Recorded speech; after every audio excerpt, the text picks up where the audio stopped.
اعوذ باللہ من الشیطان الرجیم، بسم اللہ الرحمن الرحیم۔ الحمد للہ رب العالمین والصلاة والسلام علی سید المرسلین وخاتم النبیین، اما بعد۔ صحیح بخاری باب کتاب الصوم، حدیث نمبر 1952، اردو ترجمہ۔ اگر کوئی شخص مر جائے اور اس کے ذمے روزے ہوں، اور حسن بصری رحمۃ اللہ علیہ نے کہا کہ اگر اس کی طرف سے رمضان کے 30 روزوں کے بدلے میں 30 آدمی ایک دن روزے رکھ لیں تو جائز ہے۔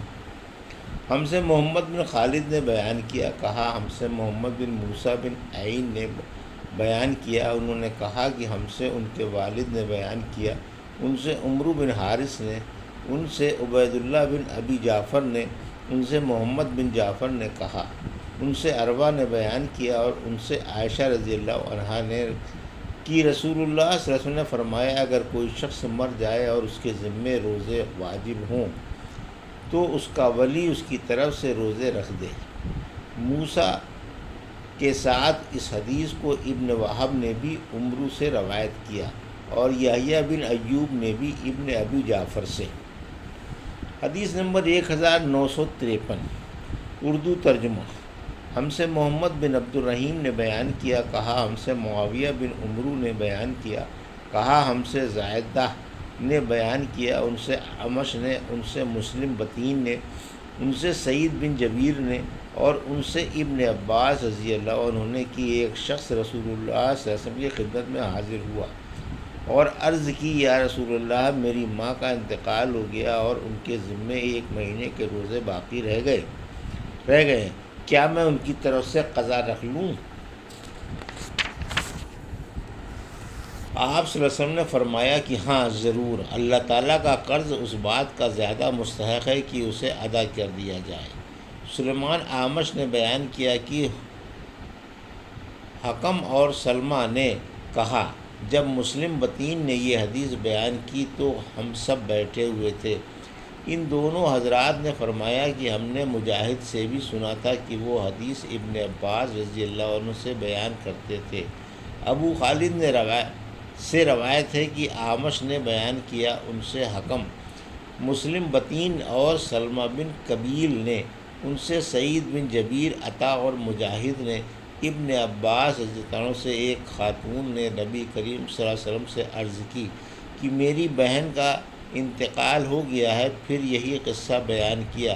یحییٰ، سعید اور ابو معاویہ نے کہا، ان سے اعمش نے بیان کیا، ان سے مسلم نے، ان سے سعید نے، اور ان سے ابن عباس رضی اللہ عنہ نے کہ ایک خاتون نے نبی کریم صلی اللہ علیہ وسلم سے عرض کی کہ میری ماں کا انتقال ہو گیا ہے، اور عبید اللہ نے بیان کیا، ان سے زید ابن ابی عنیہ نے، ان سے حکم نے، ان سے سعید بن جبیر نے، اور ان سے ابن عباس رضی اللہ عنہ نے کہ ایک خاتون نے نبی کریم صلی اللہ علیہ وسلم سے عرض کی کہ میری ماں کا انتقال ہو گیا ہے، اور ان پر نظر کا ایک روزہ واجب تھا۔ اور ابو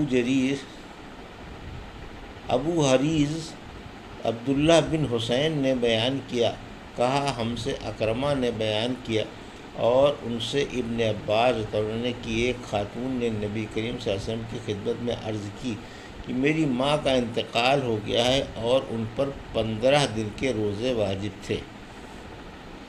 حدیث نمبر 1954، روزہ کس وقت افطار کریں؟ اور جب سورج کا گردہ ڈوب گیا تو ابو سعید خدری نے روزہ افطار کر لیا۔ اس اثر کو سعید بن منصور اور ابن ابی شیبہ نے وصل کیا۔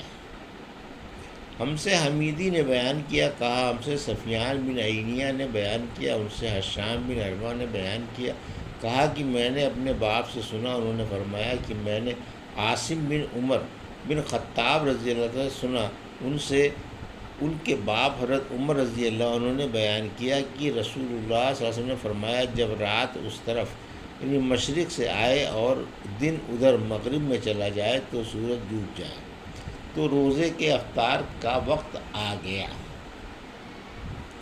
حدیث نمبر 1955، اردو ترجمہ۔ ہم سے اسحاق واسطی نے بیان کیا، کہا ہم سے خالد نے بیان کیا، ان سے سلیمان شیبانی نے، ان سے عبداللہ بن ابی اوفی نے بیان کیا کہ ہم رسول اللہ صلی اللہ علیہ وسلم کے ساتھ غزوہ فتح جو رمضان میں ہوا سفر میں تھے، اور آن صلی اللہ علیہ وسلم روزے سے تھے۔ جب سورج غروب ہو گیا تو آپ صلی اللہ علیہ وسلم نے ایک صحابی یعنی بلال سے فرمایا کہ اے فلاں میرے لیے اٹھ کے ستو گھول۔ انہوں نے عرض کی کہ یا رسول اللہ آپ تھوڑی دیر اور ٹھہرتے۔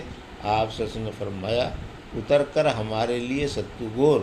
اس پر انہوں نے کہا یا رسول اللہ آپ تھوڑی دیر اور ٹھہرتے۔ آن صلی اللہ علیہ وسلم نے پھر وہی حکم دیا کہ اتر کر ہمارے لیے ستو گھول، لیکن ان کا اب بھی خیال تھا کہ ابھی دن باقی ہے۔ آن صلی اللہ علیہ وسلم نے اس مرتبہ پھر فرمایا کہ اتر کر ہمارے لیے ستو گھول، چنانچہ اترے اور ستو انہوں نے گھول دیا اور رسول اللہ صلی اللہ علیہ وسلم نے پیا۔ پھر فرمایا کہ جب تم یہ دیکھ لو کہ رات اس مشرق کی طرف سے آ گئی تو روزہ دار کو افطار کر لینا چاہیے۔ حدیث نمبر 1956 اردو ترجمہ۔ پانی وغیرہ جو چیز بھی پاس ہو اس سے روزہ افطار کر لینا چاہیے۔ ہم سے مسدد نے بیان کیا، کہا ہم سے عبد الواحد نے بیان کیا، ان سے سلیمان شیبانی نے بیان کیا، کہا کہ میں نے عبداللہ بن ابی اوفی سے رضی اللہ عنہ سے سنا، انہوں نے کہا کہ ہم رسول اللہ صلی اللہ علیہ وسلم کے ساتھ سفر میں جا رہے تھے، آپ صلی اللہ علیہ وسلم روزے سے تھے۔ جب سورج غروب ہوا تو آپ نے ایک شخص سے فرمایا کہ اتر کر ہمارے لیے ستو گھول۔ انہوں نے کہا یا رسول اللہ تھوڑی دیر اور ٹھہریے۔ آپ صلی اللہ علیہ وسلم نے فرمایا کہ اتر کر ہمارے لیے ستو گھول۔ انہوں نے پھر یہی کہا کہ یا رسول اللہ ابھی تو دن باقی ہے۔ آپ صلی اللہ علیہ وسلم نے فرمایا کہ اتر کر ستو ہمارے لیے گھول، چنانچہ انہوں نے اتر کر ستو گھولا۔ آن رسول اللہ صلی اللہ علیہ وسلم نے پھر فرمایا جب تم دیکھو کہ رات کی تاریکی ادھر سے آ گئی تو روزے دار کو روزہ افطار کر لینا چاہیے۔ آپ صلی اللہ علیہ وسلم نے اپنی انگلی سے مشرق کی طرف اشارہ کیا۔ حدیث نمبر 1957 اردو ترجمہ۔ روزہ افطار کرنے میں جلدی کرنا۔ ہم سے عبداللہ بن یوسف تنیسی نے بیان کیا، کہا ہمیں امام مالک نے خبر دی، انہیں ابو حازم سلمہ بن دینار نے، انہیں سہل بن سعد نے کہ رسول اللہ صلی اللہ علیہ وسلم نے فرمایا میری امت کے لوگوں میں اس وقت تک خیر باقی رہے گی جب تک وہ افطار میں جلدی کرتے رہیں گے۔ حدیث نمبر 1958 اردو ترجمہ۔ ہم سے احمد بن یونس نے بیان کیا، کہا کہ ہم سے ابو بکر بن عیاش نے بیان کیا، ان سے سلیمان شیبانی نے اور ان سے ابن ابی اوفی رضی اللہ عنہ نے کہ میں نبی کریم صلی اللہ علیہ وسلم کے ساتھ ایک سفر میں تھا آپ صلی اللہ علیہ وسلم روزے تھے۔ جب شام ہوئی تو آپ صلی اللہ علیہ وسلم نے ایک شخص سے فرمایا کہ اونٹ سے اتر کر میرے لیے ستو گھول۔ اس نے کہا حضور اگر شام ہونے کا کچھ اور انتظار فرمائے تو بہتر ہو۔ آپ صلی اللہ علیہ وسلم نے فرمایا اتر کر میرے لیے ستو گھول، وقت ہو گیا ہے۔ جب تم یہ دیکھ لو کہ رات ادھر یعنی مشرق سے آ گئی تو روزے دار کے روزے کھولنے کا وقت ہو گیا۔ حدیث نمبر 1959 ایک شخص نے سورج غروب سمجھ کر روزہ کھول لیا، اس کے بعد سورج نکل آیا۔ ہم سے عبداللہ بن ابی شیبہ نے بیان کیا، کہا کہ ہم سے ابو اسامہ نے بیان کیا، ان سے حشام بن عروہ نے، ان سے فاطمہ بنت منظر نے اور ان سے اسماء بنت ابی بکر رضی اللہ عنہ نے کہ ایک مرتبہ نبی کریم صلی اللہ علیہ وسلم کے زمانے میں ابر تھا، ہم نے جب افطار کر لیا تو سورج نکل آیا۔ اس پر حشام راوی حدیث سے کہا گیا کہ کیا پھر انہیں اس روزے کی قضا کا حکم ہوا تھا؟ تو انہوں نے بتلایا کہ قضا کے سوا اور چارہ کار ہی کیا تھا، اور معمر نے کہا کہ میں نے حشام سے یوں سنا، مجھے معلوم نہیں کہ ان لوگوں نے قضا کی تھی یا نہیں۔ حدیث نمبر 1960 اردو ترجمہ۔ بچوں کے روزے رکھنے کا بیان۔ حضرت عمر رضی اللہ عنہ رمضان میں ایک شراب پینے والے سے کیا تیرا ستیہ ناس ہو، ہمارے بچے روزے رکھتے ہیں، پھر اس کو مارا۔